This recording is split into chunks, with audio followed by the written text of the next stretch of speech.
हरे कृष्णा। आषाढ़ माह के शुक्ल पक्ष की काशी तिथि को देवशयनी एकादशी मनाई जाती है। इस दिन से ही भगवान विष्णु अगले 4 माह के लिए विश्राम पर चले जाते हैं।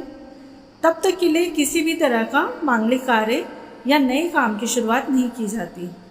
ऐसे में आइए जानते हैं हम इस साल देवशयनी एकादशी कब से है और इसकी पूजा विधि क्या है।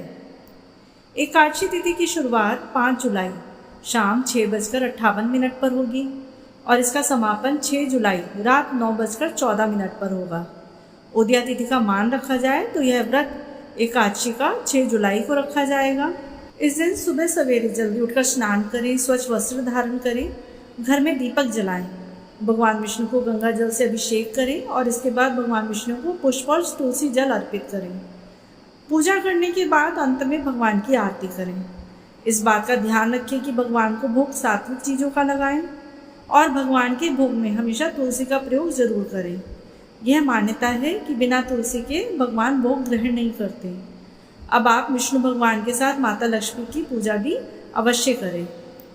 आपको बता दें कि जब भगवान विष्णु योग निद्रा में चले जाते हैं तो इस अवधि में सृष्टि का सारा भार देवों के देव महादेव संभालते हैं।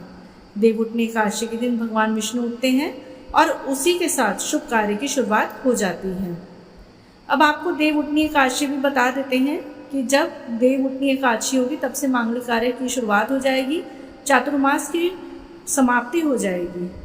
देव उठनी एकादशी 1 नवंबर को सुबह 9:11 पर कार्तिक माह के शुक्ल पक्षी एकादशी से शुरुआत होगी उसकी, जो 2 नवंबर को सुबह 7:31 पर समाप्त होगी। तिथि गणना से पहले सामान्य जन 1 नवंबर को देव उठनी एकादशी मनाएंगे, जबकि वैष्णव जन 2 नवंबर को व्रत रखेंगे, यानी 1 नवंबर से मांगलिक कार्यों की शुरुआत हो जाएगी। देव शयनी एकादशी से लेकर देव उठनी एकादशी तक कुल 4 महीने होते हैं और ये 4 महीने चातुर्मास के नाम से जाने जाते हैं। चातुर्मास में किसी भी प्रकार के मांगलिक कार्य जैसे गृह प्रवेश, विवाह, मुंडन आदि कार्य नहीं किए जाते, परंतु ये मास जो 4 होते हैं ये भगवान की पूजा के लिए और आध्यात्मिक उन्नति के लिए काफ़ी ही लाभप्रद माने जाते हैं।